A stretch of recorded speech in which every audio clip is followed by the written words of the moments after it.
Hello, नमस्कार, प्रणाम दोस्तों। मैं राइटर ललिता यादव स्वागत करती हूँ आप सभी का अपने YouTube channel writer Lalita Yadav में। जैसा कि मैं आपको बता दूँ कि मेरे चैनल का मेरा फर्स्ट वीडियो है और मुझे आशा नहीं बल्कि पूरा विश्वास है कि आप लोग अपनी छोटी बहन को फुल सपोर्ट करेंगे। आइए वीडियो को शुरू करते हैं। वीडियो शुरू करने से पहले आपसे एक छोटा सा रिक्वेस्ट है कि आप हमारे चैनल को सब्सक्राइब कीजिए, लाइक कीजिए, शेयर कीजिए, ताकि मैं इससे प्रोत्साहित होकर आपके लिए नित नए सॉन्ग लेकर आऊँ, जिससे आप लोगों का भी कुछ फ़ायदा होगा और हमारा भी। आइए वीडियो को शुरू करते हैं। ये देवर भाभी मैटर है, जिसमें भाभी पूजा पाठ से थोड़ा अनजान है, उन्हीं पे लिखा हुआ है। आइए मुखड़ा की तरफ चलते हैं। आइल सावन के पावन महीना, हले होला ना कम करलू सहीना। इसे दो बार गाना है। आइल सावन के पावन महीना, हले होला ना कम करलू सहीना। राखे के बेल पता राखेलू पान पतावा, राखे के बेल पता राखेलू पान पतावा। भी दो बार। बेल पतावा भौजी बेल पतावा, बेल पतावा भौजी बेल पतावा। भोले बाबा के चढ़ टाटे बेल पतावा, बेल पतावा भौजी बेल पतावा। भोले बाबा के चढ़ टाटे बेल पतावा। ये था अंतरा। आइए, ये था मुखड़ा। आइए फर्स्ट अंतरे की तरफ चलते हैं।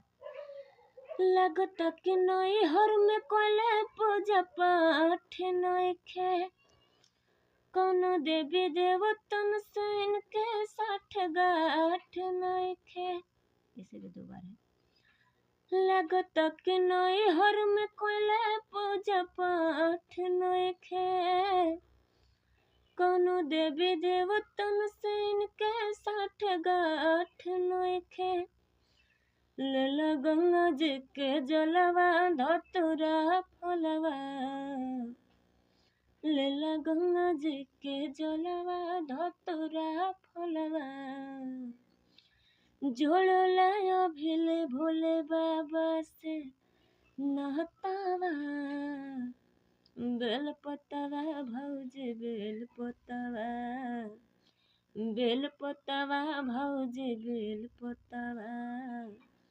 भोले बाबा के चढ़ टाटे बेल पतावा, बेल पतावा भौजी बेल पतावा।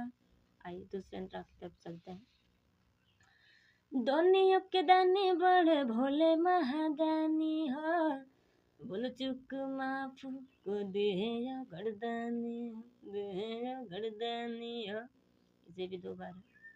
दोनियों के दानी बड़े भोले महादानी हो, भूल चुक माफ को देया गर्दानी हो, देया गर्दानी हो। लेला कन्हिया पे कवरिया चला बाबा दोरिया, लेला कन्हिया पे कवरिया चला बाबा दोरिया। वह बोलल ता गोद में सुनर बेटावा, बेल पतावा भौजी बेल पतावा, बेल पतावा भौजी बेल पतावा।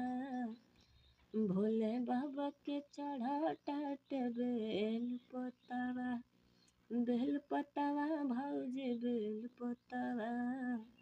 भोले बाबा के चढ़ टाटे बेल पतावा। जैसे जैसे गाया गया वैसे वैसे आप गाइएगा। यदि कोई त्रुटि हो तो कमेंट में ज़रूर कमेंट कीजिएगा, मैं उसे सुधारने की कोशिश करूँगी। जिस भी सिंगर भाई को मुझसे पर्सनल सॉन्ग लिखवाना है वो मेरा नंबर है, वो कांटेक्ट कर सकते हैं, चाहे मेल हो चाहे फीमेल हो। हर तरह से मैटर, चाहे जिस भी प्रकार का मैटर होगा यहाँ से उन्हें मिल जाएगा। ये मेरा नंबर है, व्हाट्सएप नंबर भी, मोबाइल नंबर भी है। जब चाहे कांटेक्ट कर सकते हैं, समय की कोई पाबंदी नहीं है।